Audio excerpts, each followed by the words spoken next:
Most of my client projects now have involved creating a horizontal cut that needs to be converted to vertical for social.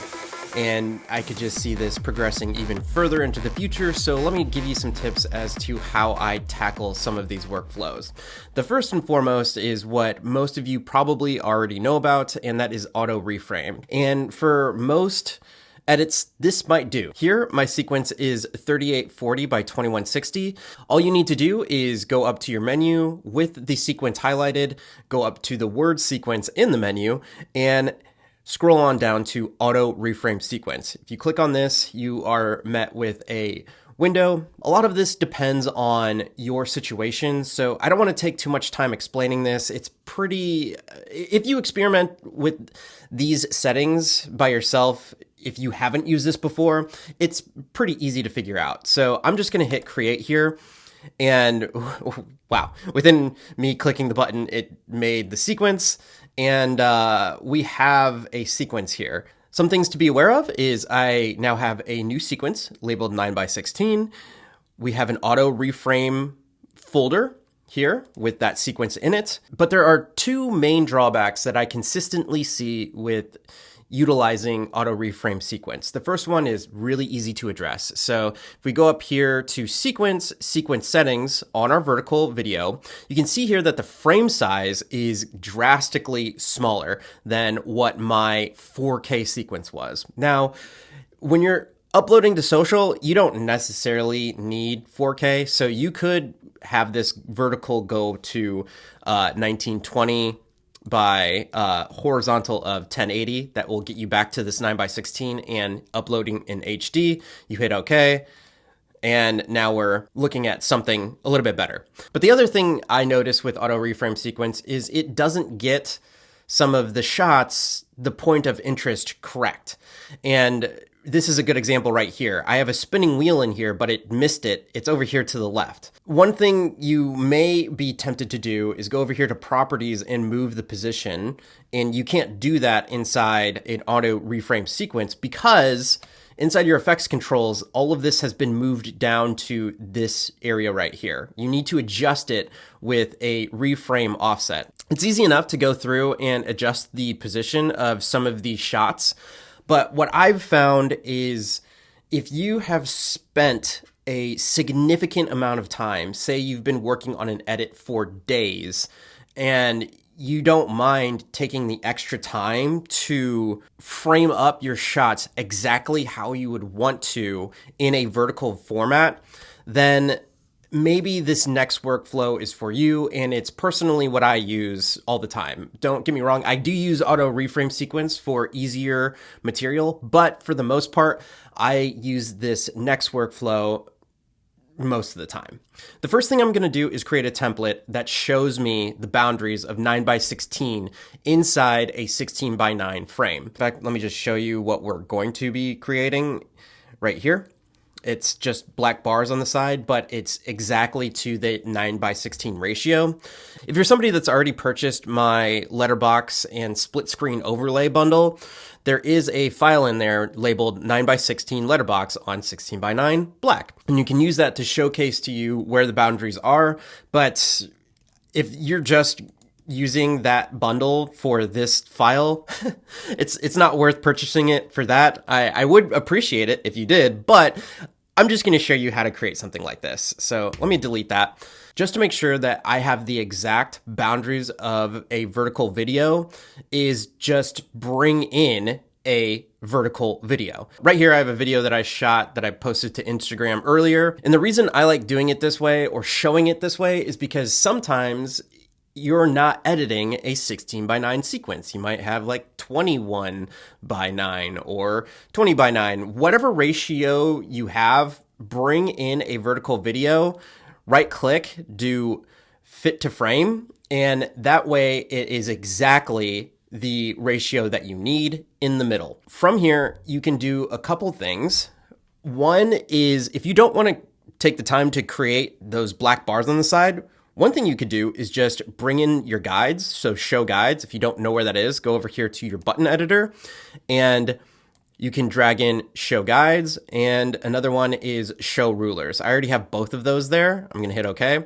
And with my rulers showing and my guides, I'm going to click and drag over one guide and have it be exactly where that video is. So I want to make sure that the guide is right up on the video, and let's see where that landed. 34.19, that's at percent. Let's do pixels, 1313. I'm going to do the same for the other side. And that's at 66%, but just make sure it's right up on it, like so. So I'm going to right click, edit guide.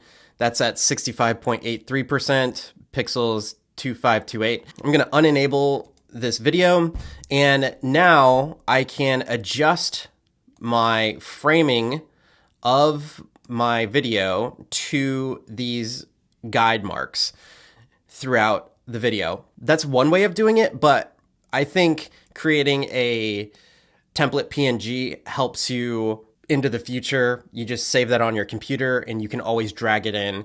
And I'll show you another reason why I like to use a PNG. So I'm going to bring back this video. Even though the guides are there, I'm going to get rid of those for just a second. And now I'm going to go over here to my rectangle tool. And keep in mind, you don't have to do this every single time. I'm just doing it right now for my first time if somebody doesn't have this done. So I'm going to bring in my rectangle tool and make sure that it goes right up on the edge. And I'm going to make this shape black. Then I'm going to do the same thing over here. Put it right up on there. Now I have black bars on the side. I could get rid of this and adjust my framing to those black bars. But the thing is, I want to make this a template so I can use it all the time in the future. So at this point, I'm actually going to unenable this one video in the background. And now it's just black. To showcase to you what we're doing, you don't have to do this next step, but just to show you what's happening, I'm going to go over to this little wrench on my program monitor and do transparency grid.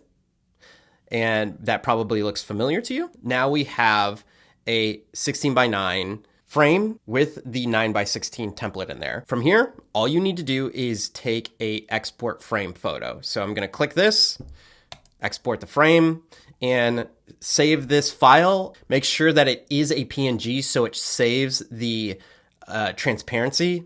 And I'll just import this into the project and hit OK. So here's that one that I just made. In fact, I'm going to get rid of this so we're working with the one that I just made. And instead of having to work with these graphics anymore, now I can just bring in this template. Now that I have this template on the top, here is where I find that this workflow is better when manipulating things or when you want more control over reframing. So I take my template on the top and I'm going to go over to the opacity and do something like 75. Now I can see the edges of the frame. In fact, let me move my cursor. Yeah, right here is a much better idea. So now I can see what's in frame and what's not in frame. This is a feature that I wish Premiere Pro had, because you wouldn't really need to do this if when we converted it to vertical, we could still see what was on the outside of the frames. But no, we just get gray with blue bars. If there are any engineers from Adobe watching this, it would be great to have something like this where in the gray sides, the abyss, let me just zoom out here. It'd be great if in the abyss, we could actually just see a lower opacity version of the frame that's outside the bounds, much like what we see here in the frame, but we don't get that. This is how I like to work. I'm going to just, because I haven't locked this off, I'm always going to be manipulating my top layer. So I'm going to lock off my 9:16 and adjust shots as need be. We have a pretty good frame of what we want at this point. Now, the next step is probably the most important, and that is converting this to a vertical sequence once you're done. I'm going to right click and just duplicate this, and I'm just going to call this one example A vertical. Now I'm just going to work specifically in this one. We're going to go up here to sequence settings. And you might think the best option is to go here and just flip-flop the frame size. But let me show you why that doesn't really work. I'm going to do 2160 by 3840. Hit OK. This is why I don't convert it to 4K vertically. Another option here is if you did want to follow this workflow, you could highlight everything, nest it, and then put it into this vertical format, but I don't like doing that, so I'm going to undo. The other way that I've seen people do this is just downscale it to 1080. It's just zoomed in. So I'm going to undo that again. What I've found the best to be is keep your vertical the exact same. You just need to switch this so the horizontal matches a 9:16 ratio.